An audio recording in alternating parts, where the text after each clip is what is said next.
The evolution from the P-35 to the P-47 Thunderbolt reflects a true iteration in fighter aircraft design during a period when innovation in aircraft was turbocharged. The P-35, co-designed by Alexander Kartveli for Seversky Aircraft in the late 1930s, was one of the first single-seat fighters to feature retractable landing gear and an enclosed cockpit. However, as global tensions rose, it soon became clear that the P-35's performance was inadequate for the demands of modern aerial combat. In response, Republic Aviation, the successor to Seversky, developed the P-43 Lancer. While the P-43 incorporated a more powerful engine and better aerodynamics, it still lacked the firepower and protection necessary to contribute in any significant manner. The Lancer was quickly surpassed by the rapid pace of aircraft development. The true breakthrough came with the P-47 Thunderbolt. Republic's design team, led by Kartveli, significantly enlarged the airframe to accommodate the massive Pratt Whitney R-1830 engine and 8 50-cal machine guns. This design choice led to the P-47's characteristic bulky profile, but also provided unmatched speed, firepower, and durability. The transition from the P-35 to the P-47 represents a remarkable leap in capability, with the Thunderbolt emerging as one of the most formidable fighters of World War II, capable of both air superiority and ground attack roles. So enjoy these videos that document the path from the P-35 to the father of the fighter bomber, the P-47 Thunderbolt. The Seversky P-35 was an American single-engine, low-wing monoplane developed in the late 1930s by the Seversky Aircraft Company, which later became the Republic Aviation Corporation. This aircraft represented a significant step in the evolution of fighter design during the pre-World War II era, being the first single-seat fighter in the United States Army Air Corps to feature all-metal construction, retractable landing gear, and an enclosed cockpit. The origins of the P-35 are deeply rooted in the ambitions of its designer, Alexander de Seversky, and the evolving landscape of military aviation in the 1930s. But it was not his design alone. Many of Seversky Aircraft's designers were Russian and Georgian engineers, and in this case, Alexander Kartveli was his collaborative partner, the same Kartveli who would later become the chief designer of the remarkable Republic P-47 Thunderbolt. Seversky himself, of noble Russian parentage, was quite a notable aviator of the time. Learning to fly before the age of 14, Seversky entered the Imperial Russian Naval Academy, gaining a degree in engineering, and despite a critical injury that cost him a leg early in the war, went on to become the leading Russian naval ace of World War I. After the war, to avoid the Russian Revolution, Seversky emigrated to the United States in March 1918. Here he worked with the U.S. Signal Corps as a consulting engineer and test pilot. But unsatisfied and fueled by 364 patents and the backing of Wall Street millionaire Edward Moore, he formed the Seversky Aircraft Corporation in Long Island, New York. Despite losing his company in a board coup, with it becoming the Republic Aviation Corporation, Seversky continued to be an influential figure in U.S. military aviation throughout World War II and into the late 60s. Before his death in 1972, he received the Harmon Trophy, the Medal for Merit, and the Exceptional Service Medal, and was enshrined in the National Aviation Hall of Fame. But I digress. The P-35 was derived from the civilian Seversky Sev-3, which had set a record for piston-engined amphibious aircraft reaching 230 miles per hour. The Sev-3 was conceived as a basic design that would allow for the installation of various engines to be used in roles such as the United States Army Air Corps Basic Trainer BT-8, a two-seat escort fighter, naval fighters, and several private racing versions. When the U.S. Army Air Corps announced a competition for a new single-seat fighter in 1935, Seversky sent the Sev-2 XP, the Sev-3's second prototype, confident that it would win despite being a two-seater.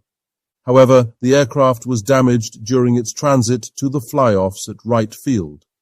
Fortunately for the company, the Army Air Corps delayed the fly-offs until March 1936, which allowed Seversky to rework the fighter into the single-seat Sev-1XP with retractable landing gear and a different tailplane.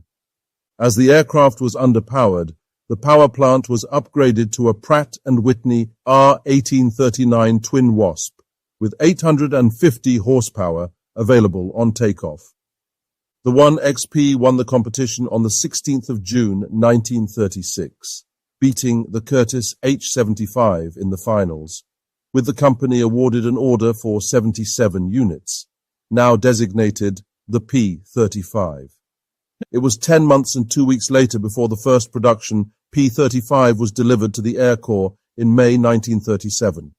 The final production P-35 aircraft was 25 feet 2 inches long, 9 feet 1 inch high, had a wingspan of 36 feet, and a wing area of 220 square feet. It had a cruise speed of 260 miles per hour, a service ceiling of 30,600 feet. It could reach a height of 15,000 feet in 6 minutes and 54 seconds, and had a maximum range of 1,150 miles. The engine had a wide cowling, which enclosed one 50 caliber machine gun and one 30 caliber machine gun, and it could carry up to 300 pounds of bombs. Armament was completely inadequate when compared to the contemporary European fighters of the time. It also lacked armor protection for the pilot and self-sealing fuel tanks, which resulted in an aircraft that was very vulnerable against enemy fighters. As well, the main landing gear retracted aft and was partially faired, while the tail wheel was fully enclosed. The partially faired landing gear of the P-35 was a major drag issue, especially in an era where flush-folding landing gear was becoming commonplace on new fighter designs. The Air Corps cited slow delivery as the reason for choosing the Curtiss P-36 in lieu of the P-34 in its next round of 210 fighter orders, and this is probably fair. Seversky was also busy developing the two-seater version, the 2PA for an export market, as well as a single-seat export version known as the EP1. But the lack of orders was also due to blowback from the secret deal to sell 20 units of the 2PA aircraft to the Japanese Navy. The fact that they would briefly be used in the Second Sino-Japanese War, given the Allied codename Dick, against the Chinese Republic government, who were supported by the US, should have warned Seversky against the sale. One cannot wonder if this unpopular move is what ultimately led to Seversky being ousted from his own company. Interestingly, when the order for the P-35 was placed in 1936 by the Material Division of the U.S. Army Air Corps, they stipulated that the last series of the aircraft should have the 1,200 horsepower Pratt & Whitney R-1830 two-stage supercharged engine.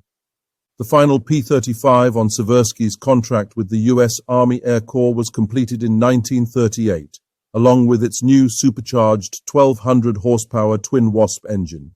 It sported a revised wing and a modified landing gear. This aircraft became the single Seversky XP-41 prototype.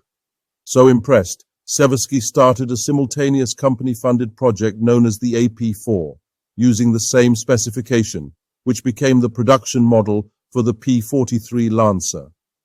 The single-seat export, the EP-1, was produced with the larger 1,050 horsepower Pratt & Whitney R-1830-45 twin Wasp engine, along with the heavier armament of two 50 caliber machine guns in the nose and two 30 caliber machine guns in the wings. Sweden ordered 120 of these, identified for export as EP-106, and designated J-9 in service with the Flygvapnet to replace their fleet of aging Gloucester Gladiators. 60 aircraft had been delivered to the Swedes before. In mid-1940, the US placed an embargo upon all aircraft overseas sales, with the exception of England. In October 1940, the remaining 60 EP-106s were requisitioned for the US Army Air Corps and designated as the P-35A. Of these, 40 were deployed to the Far East Air Force in the Philippines, where they were assigned to the 17th and 20th Pursuit Squadrons. 6 were delivered to Ecuador to form the 1st Combat Unit of the Escuadrilla de Caza, and 3 aircraft were kept in United States as instructional airframes for mechanics. Sadly, with the Japanese attack on the Philippines, as soon as the P-35 came under fire, lacking armor protection and self-sealing tanks, the aircraft stood little chance against enemy fighters. By December 12, 1941, of the 40 aircraft that had been sent to the Philippines, only 8 were airworthy, after either being shot down or destroyed on the ground. It was a dismal lot for the P-35 indeed. However, First Lieutenant Samuel H. Merritt gave the craft its rare moment of glory on the 10th of December 1941, when Merritt is credited with the sinking of Japanese minesweeper W-10, following multiple strafing runs during the Japanese invasion of Vigan in northern Luzon.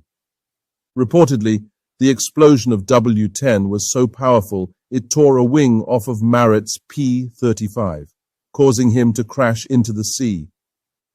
Those not sent to the Philippines were used as advanced trainers, renamed the AT-12 Guardsmen, or allocated during World War II to U.S. Army Air Corps Base, commanding officers as fast transport aircraft. The name of Seversky was associated with record-setting aircraft of the 1930s. Versions of the Seversky Sev-3 held multiple records, including when, on the 15th of September 1935, a Wright Cyclone-powered Sev-3 established a world speed record for piston-engine amphibians of 230 miles per hour, a record which stood for 49 years. But alas, while it is a beautiful aircraft to look at, regretfully, the Seversky P-35 was pretty much a good idea not fully realized. But thankfully, it was in the hands of great visionary engineers who would take the AP-4 project to deliver the P-43 Lancer and ultimately the Republic P-47 Thunderbolt, which became one of the most outstanding fighters of world. The Republic P-43 Lancer was an American single-engine, low-wing monoplane of all-metal construction developed in 1939 by the Republic Aviation Corporation. With only 272 units built, the P-43 would see limited usage in the U.S. Army Air Corps, the Chinese Air Force, and the famous 1st American Volunteer Group, who sported the moniker the Flying Tigers. But the Lancer would provide a critical evolutionary step between the earlier Seversky P-35 and the more famous and effective Republic P-47 Thunderbolt. The origins of the P-43 are somewhat convoluted, for when the order for the P-35 was placed in 1936 by the Material Division of the U.S. Army Air Corps, they stipulated that the last series of the aircraft should have the 1,200 horsepower Pratt and Whitney R-1830-19 two-stage supercharged engine. This the Air Corps would nominate as the XP-41 prototype. But Alexander Seversky kept an almost identical version of the XP-41 for himself, with the company designation of AP-4. Here the AP-4 was further redesigned to reduce drag, and experimentation continued with engine cowlings, turbo supercharging and prop size, leading to a terminal overheating issue. On the 22nd of March 1939, the engine caught fire in flight, and the AP-4 was lost, but not before impressing the Army Air Corps, who nominated the last iteration of the AP-4 as the YP-43 prototype and ordering 13 units. This is an important move. A Y designation indicates that the aircraft has moved beyond the initial experimental phase and is now a pre-production model. It was around now in April 1939 that Seversky found himself forced out of the company he founded via a board coup while in Europe on a sales tour. One could speculate on the reasons for his ousting. The Seversky Aircraft Corporation had bled $500,000, a significant amount in 1939, but it also may have been a result of his secret deal with the Japanese to sell a version of his P-35 aircraft. Regardless, with a restructure, the company was reborn as the Republic Aviation Company. With Seversky removed, development of the YP-43 forked, attention now turned to lead engineer Alexander Kartveli, who was working on Project AP-10, which would eventually lead to the Republic P-47 Thunderbolt. And a new prototype based on the YP-43, the XP-44, was built. A bit more on that later. With 54 on order, the first P-43 Lancers were delivered to the U.S. Army Air Corps on the 16th of May, 1941. The specifications the same as the YP-43 prototype. The Lancer had a length of 28 feet 6 inches, a height of 14 feet 1 inch, a wingspan of 36 feet 1 inch, and a wing area of 222 square feet. Powered by the Pratt Whitney R-1830 49 14-cylinder air-cooled radial piston engine rated at 1,200 horsepower. It had a maximum speed of 356 miles per hour and could reach 10,000 feet in 3 minutes and 54 seconds. It had a range of 650 miles and a service ceiling of 36,000 feet, although it's often cited as flying much higher. For instance, Colonel Robert Lee Scott photographed the peaks of Mount Everest from it at 44,000 feet. It had 250 caliber M2 Browning machine guns mounted in the cowl, and a 30 caliber M2 Browning machine gun in each wing. It was a strange order, as the craft, while exceeding the initial performance requirements, was clearly inadequate, lacking maneuverability, armor, or self-sealing fuel tanks. But perhaps these orders were in large measure an expedient to keep the new company solvent until it completed design and production plans for the P-47. So despite a keen interest in the emerging P-47, the AP-10 project was having ongoing delays, resulting in an order of a further 80 PC-43A variants. The P-43A upgraded the armament, with 50 caliber machine guns replacing the 30s in the wings. It also sported the 1,400 horsepower Pratt Whitney R-2180 twin Hornet engine. However, the U.S. Army Air Corps considered the P-43 and its variants obsolete as soon as delivered. Indeed, in mid-1942, all surviving P-43s were redesignated RP-43, indicating its permanent change in role as a training aircraft. But not all P-43s were so relegated. 125 P-43A1s were built for China with Lend-Lease funds in its war against Japan. This version included rudimentary armor and protection for the wing fuel tanks, as well as a hard point for 200 pounds of bombs. 108 of P-43A1s were sent to the Republic of China, and several of the remaining 17 went to the Royal Australian Air Force as photo reconnaissance aircraft. Just transit to China proved disastrous for the P-43s. They developed fuel tank leaks that combined with the turbo supercharger beneath the fuselage, and more than a few caught fire and killed their pilots, including 4th Group Commander and renowned fighter pilot Cheng Xiaoyu. Eventually, commander of the Chinese Air Force General Mao Pengtsu declared the P-43 unsuitable for combat use. The Flying Tigers, an American volunteer group headed by Claire Chennault, made temporary repairs to the aircraft in an effort to rehabilitate it. Colonel Robert Lee Scott flew the fighters on familiarization flights, scouting missions, and escorted transport planes over Burma during April and May. Scott even found time to fly over the Himalayas and take motion pictures of Mount Everest, reaching 44,000 feet in the process. However, the leaks reoccurred and the P-43s were grounded. It wasn't until August 17, 1942, after further repairs were made, the P-43 entered combat for the first time. 2 P-43s and 2 Curtiss P-40 Warhawks attempted to intercept a Kawasaki Ki-45. The Warhawks soon fell behind, and although one Lancer got within range, its guns jammed, and the Ki-45 escaped after a high-speed chase. P-43 Lancers in the now US 75th Fighter Squadron, formed from the volunteer force, performed in only non-combat missions such as photo reconnaissance. While in the Chinese Air Force, the fighter found a minor role as ground strafers, interceptors, photo reconnaissance, and along with P-40s as bomber escorts. But the P-43 did not play a major role in the air war in China. This was primarily due to the small numbers in which it was committed to combat. Because of their small numbers and distribution among the squadrons, seldom did more than 1 or 2 P-43s fly on any given mission.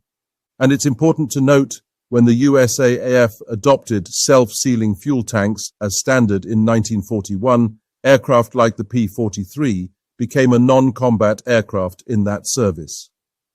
To the best of my knowledge, only one pilot was awarded while flying a Lancer. On September 12, 1942, Major Frank Scheel, commander of the 74th, flew a reconnaissance mission to Hanoi. 3 enemy fighters rose to intercept, but Scheel avoided them and returned with information that led to a successful bombing mission a few days later. Scheel was awarded the Silver Star. In an interesting tidbit, further development of the P-43 continued in the form of a lightweight version using a Pratt Whitney R-2180 engine, resulting in the XP-44 prototype. But with it lacking in power, Republic switched to the Wright R-2600. But this engine could not be turbo-supercharged, and Republic finally modified the design again, this time to the enormous 1,850 horsepower Pratt & Whitney R-2800 double Wasp engine. The resulting aircraft, now known as the P-44 rocket, was truly impressive. Capable of speeds of 404 miles per hour at 20,000 feet and a climb rate of 4,000 feet per minute, the aircraft could have been an exceptional interceptor. However, its range was now even more limited than the Lancer, which was unfortunate as the Army Air Force was now specifying requirements for a long-range bomber escort. Thus, the P-44 rocket, while receiving an official designation, was never built. And there is some speculation if the Lancer was adopted more widely, its performance at high altitude would have helped fend off the Japanese Type II fighter, which emphasized combat above 20,000 feet. Maybe. But alas, all the P-43 Lancer offers is a testament to the iterative process of engineering and the stepping stone to its successor, the Republic P-47 Thunderbolt. The Republic P-47 Thunderbolt, nicknamed the Jug, is an iconic American fighter and ground attack aircraft built by the Republic Aviation Company. Initially deployed in Europe in 1942, the P-47 stood out for its ruggedness and ability to sustain significant damage, ensuring its pilots could return safely even after grueling engagements.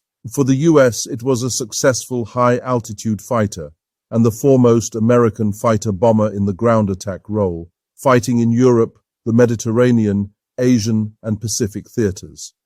The P-47 was the heaviest single-engine World War II fighter to go into production and the first piston-powered fighter to exceed 500 miles per hour, and it was built in greater quantities than any other US fighter. Indeed, between March of 1943 and August 1945, the Thunderbolt performed 546,000 combat sorties and is considered the real forerunner of today's multi-role fighters. The P-47 was the successor of a line of somewhat disappointing airplanes dating back to 1936, derived from the Seversky P-35, the XP-41, the P-43 Lancer, and the never-built P-44 rocket.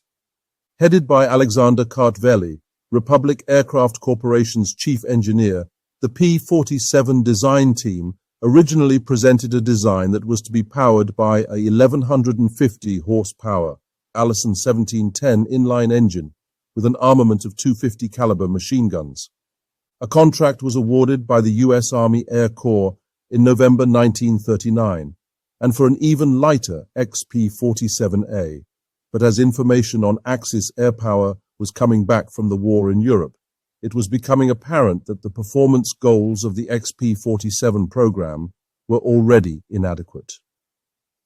The Air Corps cancelled funding for the XP-47 and the XP-44, issuing new requirements which included an airspeed of 400 miles per hour at 25,000 feet, armament of 650 caliber machine guns, preferably 8, armor plating to protect the pilot, self-sealing fuel tanks, and a minimum of 315 gallons of fuel.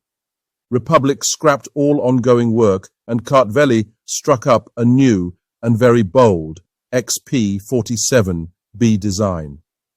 In a move departing from conventional wisdom, he built the 49B fuselage around the new 2,000 horsepower Pratt Whitney XR-2821 18-cylinder radial engine, which was the largest and most powerful aircraft engine developed in the United States to date, including an efficient turbo supercharging system, which was placed behind the pilot's seat aft in the fuselage. With a large air intake duct mounted beneath the engine, along with the engine oil coolers, he utilized ducts to funnel air to the centrifugal impeller of the supercharger system. Exhaust gases were also channeled separately to the turbine and expelled through an exhaust duct located at the bottom of the fuselage, with the ducted air fed into the centrifugal impeller and then returned to the engine under pressure via an intercooler. This mechanism allowed the engine to generate more power as the airplane ascends into the thinner air of the upper atmosphere, compensating for the reduced oxygen levels at higher altitudes. To make full use of engine power, he used a 4-blade propeller with a diameter of 13 feet, which in turn necessitated the use of high main landing gear, which ingeniously telescoped a full 9 inches when deployed. Kartveli kept the Republic S-3 airfoil elliptical wings and the general fuselage type of the Lancer predecessor. Finally, the new design would incorporate 850 caliber machine guns, additional ammunition, increased fuel capacity, and armor protection for the pilot. The cockpit was spacious, well ventilated, and heated, which provided great comfort for its pilots, not only because of the heat, but also thanks to its capability to remove ice from the glazed cabin. With all the goodies it would possess, especially its turbo supercharger system, it's worth taking a moment to fully comprehend the final size of Kartveli's design. The airplane would have a max takeoff weight of 16,600 pounds, which was more than twice the weight of its contemporaries, such as the Supermarine Spitfire, the Hawker Hurricane, the Messerschmitt Bf-109, the Curtiss P-40, and Mitsubishi Zero. Interestingly, some speculate its Jug nickname is indeed a shortened form of Juggernaut, a comment on its obvious dimensions. However, others claim it's just the aircraft's similarity to a milk jug design of the times. On June 12, 1940, Kartveli and his team presented the U.S. Army Air Corps his new P-47 concept. Impressed, on September 6 that year, they ordered a prototype under the designation XP-47B. The prototype had its maiden flight just months later on the 4th of May, 1941. Although an outstanding success, achieving a greater than expected speed of 412 miles per hour, numerous problems were encountered requiring rectification. Excessive control loads at high altitude required balance panels to reduce rudder loads. Inclusion of blunt nose ailerons and all metal flight controls replaced the fabric-covered controls that would balloon out due to atmospheric pressure change. The canopy could not be opened at altitudes above 30,000 feet, so a jettisonable sliding canopy replaced the hinged cockpit door. Thankfully, the issues were resolved before the XP-47B crashed on August 8, 1942. Also noticed before the crash was the P-47's remarkable dive characteristics. While on a test flight, diving from altitude to another testing altitude resulted in a very hairy acceleration past the 500 miles per hour limit of the airspeed indicators. Later research from ground engineers determined the craft probably reached an incredible 725 miles per hour. Therefore, one could easily conclude this is how C. Hart Miller, a company director of Republic, struck upon the moniker Thunderbolt for the P-47, a designation officially approved and adopted by the U.S. Army. Despite the crash, an initial order was placed by the USAAC for 171 Pi-47Bs, which were delivered in March 1941, and a further 602 P-47Cs, which were drop-tank capable, delivered in September. The production P-47 was well armed and extremely resistant to damage. It had a length of 36 feet 2 inches, a wingspan of 40 feet 9 inches, a height of 14 feet 8 inches, and a wing area of 300 square feet. It was the largest and heaviest World War II single-engine, single-seat fighter ever built, with an empty weight of 9,900 pounds, a gross weight of 13,500 pounds, and a max takeoff weight of 16,600 pounds. Powered by a 2,000 horsepower Pratt Whitney R-1831 engine, it had a maximum speed of 406 miles per hour, a range of 850 miles, a service ceiling of 40,000 feet, and a climb rate of 2,560 feet per minute. For armament, it equipped 850 caliber M2 Browning machine guns, 4 in each wing, giving it the greatest projectile throw weight of any U.S. fighter that served in World War II, except for the Northrop P-61 Black Widow night fighter. The C version sported a hardpoint allowing for long-range escort operations or provision for 500 pounds of external ordnance. After the first 112 of the total 620 Cs were produced, they moved to the water-injected R-2859 engine, upping the speed to 420 miles per hour and improving the climb rate to 2,780 feet per minute. It wasn't long that the outstanding ground attack capability of the Thunderbolt was recognized, and the P-47D began delivery in February 1943. Extra hard points were added under the wings, allowing mounting for 1,000-pound bombs or 5 5-inch rockets. As well, the turbocharger's ducting system was improved, which attached to the now 2,535 horsepower twin Wasp 18-cylinder R-2859, which when combined with broad-chord paddle blade propellers upped the Thunderbolt's speed to 433 miles per hour, a service ceiling of 41,000 feet, its climb rate to 3,200 feet per minute, and, with 3 drop tanks fitted, a range of 1,900 miles. Later models of the Ds introduced the bubble canopy to replace the Razorback raised fuselage spline. This innovation vastly improved the pilot's visibility, especially to his rear. The most prolific version of the Thunderbolt, in total 6,300 Razorback Ds and 6,290 bubble-top Ds were built. Although Republic messed with several more experimental versions of the Thunderbolt, none were accepted until the P-47M, of which only 130 were produced.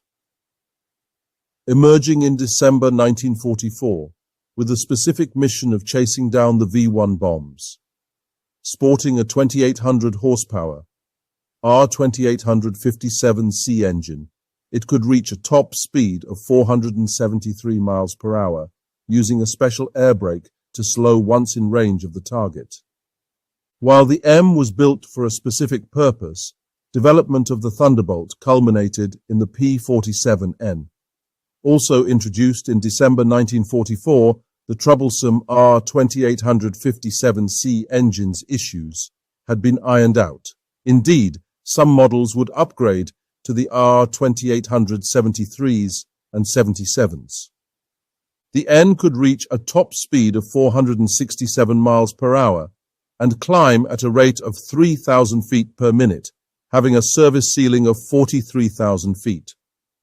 Holding extra fuel in reinforced 18-inch longer spanning wings, clipped at the end for better in-flight performance, it sported an unassisted range of 800 miles and an astonishing 2,350 miles with drop tanks. With its landing gear ruggedized for less than ideal airstrips, it was perfect for the Pacific theater. Indeed, the 1,816 produced were used exclusively in the Pacific theater. More on that later. As a side note, Curtiss-Wright produced 354 P-47Cs before its Buffalo, New York plant being closed due to poor production standards. Most were retained in the US for training use, designated the P-47G. The Thunderbolt first saw action with the 8th Fighter Command assigned to the newly formed 8th Bomber Command in England. And as it happened, the Thunderbolts had arrived at a time of note in the battle for European air superiority. Marshal of the Royal Air Force, Hugh Montagu Trenchard, had enacted a battle of attrition against the Luftwaffe, and the 8th adopted the same. Now, missions from the shores of England would be more than just strategic bombing.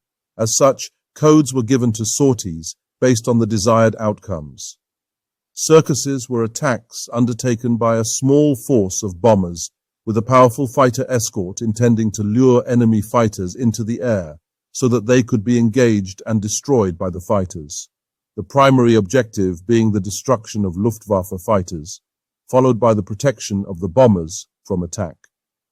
Ramrods were like a circus, though in this instance the primary objective was the destruction of the target, the main role of the accompanying fighters being to protect the bombers from attack. While a rodeo consisted of a fighter sweep over enemy territory to establish air superiority, for the English a rhubarb was a small-scale attack by fighters using cloud cover for surprise, the object of which was to destroy German aircraft in the air and or striking at ground targets. But for the American Thunderbolt pilots, it won't be until the 11th of February 1944 when the new commander— But wait, I'm getting ahead of myself. Crated and shipped to England, arriving on the 20th of December 1942, it was the newly formed U.S. Army Air Force 4th Fighter Group who were the first to take possession of the new Thunderbolts. The 4th was created from the 3 Eagle squadrons of the Royal Air Force. The Eagles were formed of volunteer pilots from the United States prior to the United States entry into the war in December 1941. Now back in the U.S. Army Air Corps, their first operational sortie for the P-47 was a rodeo on the 10th of March 1943. It did not go well, unfortunately, due to widespread radio and serious mechanical malfunctions, including numerous engine seizures due to oil counterbalance seal failures and ignition system problems. The mission was deemed a failure. The 4th were grounded for 4 weeks, while its Thunderbolts were refitted with British radios, and ground crews worked to rectify the engine issues. This probably further fueled veteran Eagle pilots' distaste of the P-47. Having flown Spitfires, they were displeased when they transitioned to the heavy P-47Cs in April 1943. Indeed, upon introduction of the P-51 Mustang, then commander of the 4th Don Blakesley, pushed for re-equipment with the lighter, more maneuverable aircraft, they transitioned in February 1944, but not before some success in the Thunderbolt, as on the 15th of April 1943 they opened their score against the Luftwaffe. Somewhat ironically, it was the then Major Don Blakesley of the 335th Fighter Squadron who would be the first to score a kill, downing a 190 over Noke, Flanders, Belgium. It's interesting to note white recognition bands were ordered to be painted around the P-47's cowling, rudder, and elevators, as well as oversized roundels on the undersides of both wings to avoid the Thunderbolts being mistaken for the only other radial engine fighter in Europe, the German FW-190. This seems unlikely due to the size and shape difference, but friendly fire from coastal defense was becoming a bothersome problem. The 78th and 56th Fighter Group now came online, with the 56th famously adopting its Thunderbolts for the duration of the war. Perhaps because they knew no better, having been trained exclusively with P-47s, the 56th was the only group to show confidence in their aircraft despite problems of compressibility in dives, low maneuverability, poor acceleration, and lack of spare parts. Even more surprising when you consider 18 pilots of the 56th were killed and 41 aircraft destroyed in crashes during their training. Nevertheless, they developed the effective tactics called dive, fire, and recover, attacking German fighters from a higher altitude, taking advantage of the Thunderbolt's tremendous diving speed. Then, after a concentrated burst of 850 cals on the target, zooming back to gain altitude advantage. But when the 56th engaged in dogfights, like on the 26th of June, 1943, providing withdrawal support for a bomber mission to Villacoublay airfield, in a 20-minute battle with veteran 190 pilots, 5 Thunderbolts were destroyed, with only 2 German fighters shot down.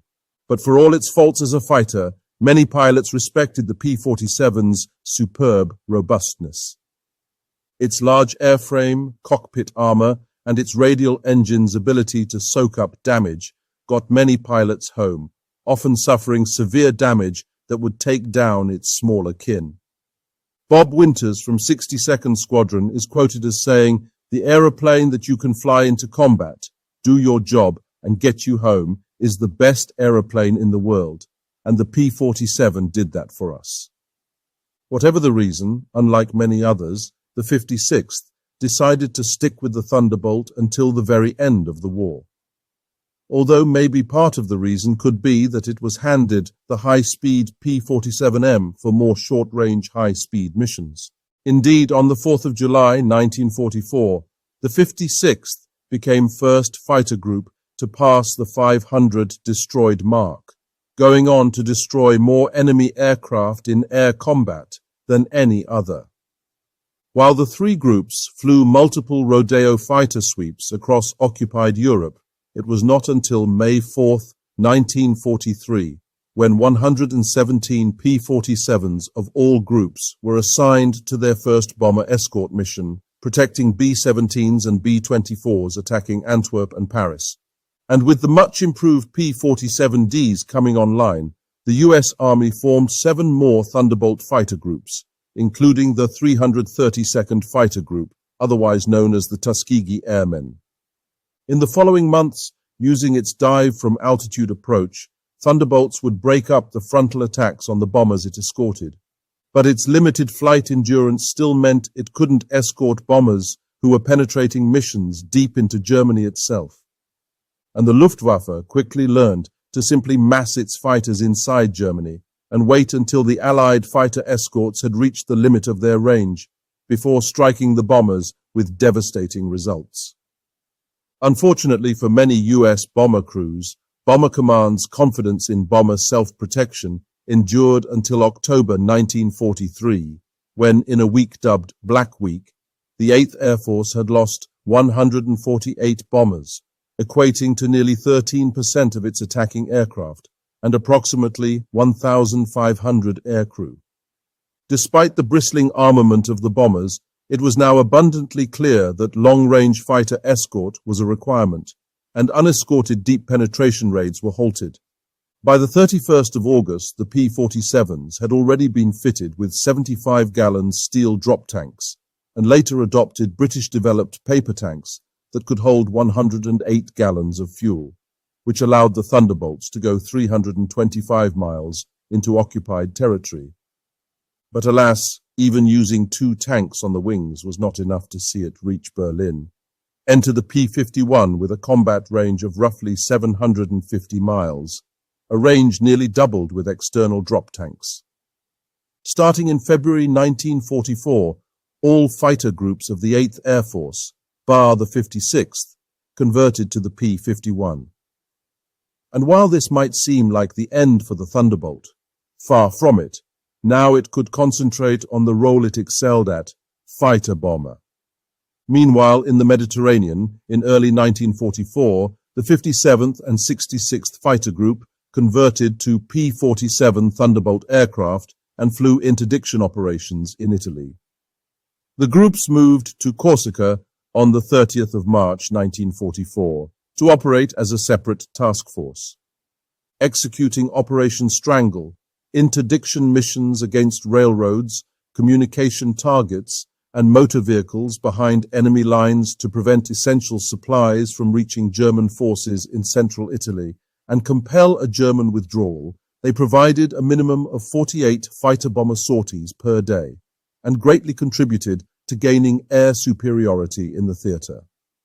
The unleashing of the Thunderbolt in Europe can be attributed to Jimmy Doolittle, who brought with him Operation Argument, aiming to destroy aircraft factories in central and southern Germany and defeating the Luftwaffe as an air power, all before the Normandy landings during Operation Overlord were to take place later in 1944.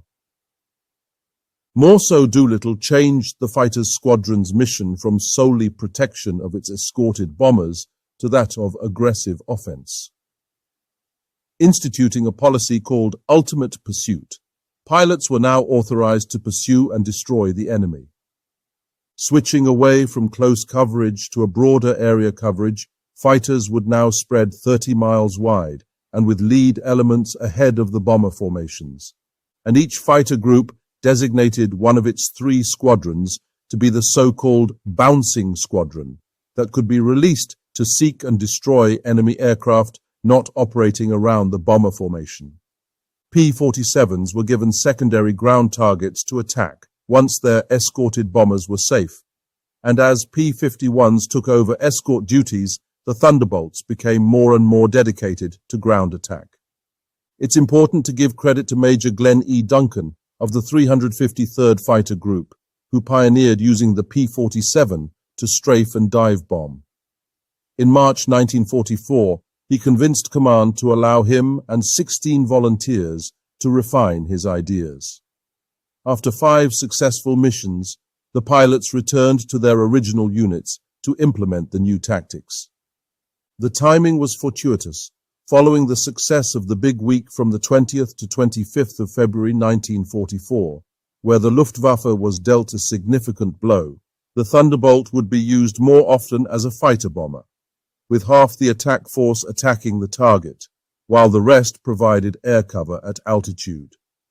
Or like in the case of an attack on the German airfield at Gilser-Riege, Holland, on the 19th of March 1944, the Thunderbolts would be given an escort of P-51s, quite a turn-up for the books. In November 1943, following the defeat of the Germans in North Africa and the invasions of Sicily and Italy, the 9th Fighter Command moved to England as part of Normandy invasion planning. Expanding rapidly in late 1943 and early 44, it reached a size of 45 flying groups, including 13 fighter groups of Thunderbolts. By April 1944, its Thunderbolts were joining the 8th in interdicting transportation, disrupting communications, and destroying warehouses and supply dumps in occupied France and the Low Countries in preparation for the Normandy invasion in June. Following D-Day, the effect of U.S. air superiority now meant U.S. commanders had waves of P-47 Thunderbolt fighter bombers on call that made it nearly impossible for the Germans to move in daylight. Armed with bombs and rockets, Thunderbolt pilots in Europe attacked with impunity, claiming to have destroyed some 9,000 locomotives, 6,000 armored fighting vehicles, and 68,000 trucks from D-Day until V-Day. Indeed, just during Operation Cobra on the 28th of July, 7 weeks after the D-Day landings, in the vicinity of Roncy, P-47 Thunderbolts of the 405th Fighter Group destroyed a German column of 122 tanks, 259 other vehicles, and 11 artillery pieces. But it's important to remember it was not just a ground assault craft.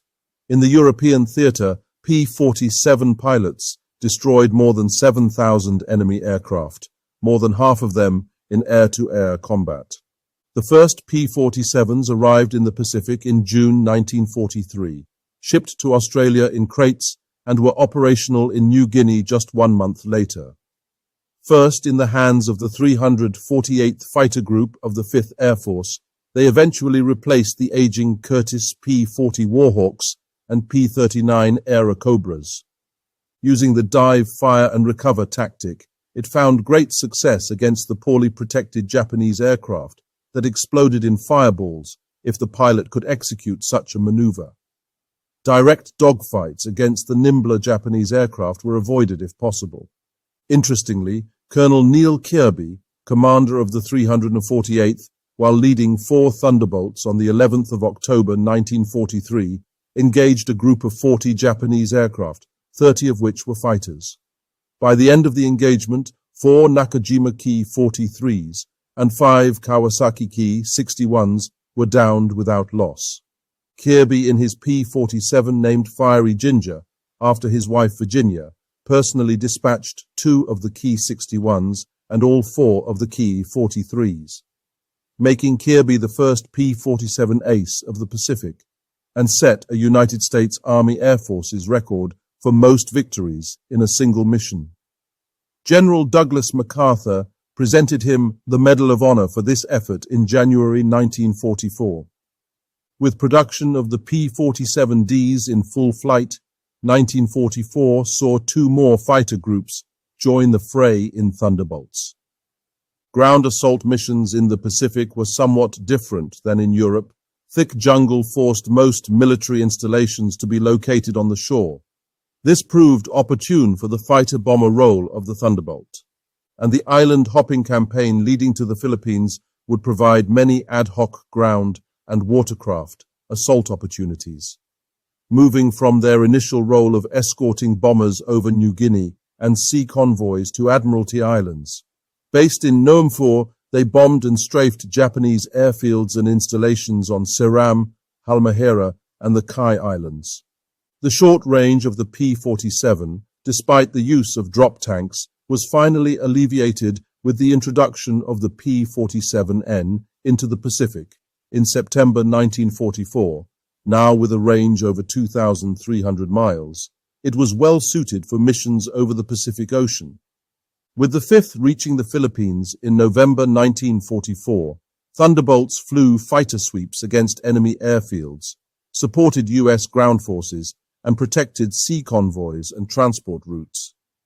Here the 58th Fighter Group earned a distinguished unit citation for strafing a Japanese naval force that was attacking a U.S. base on Mindoro on the 26th of December, 1944.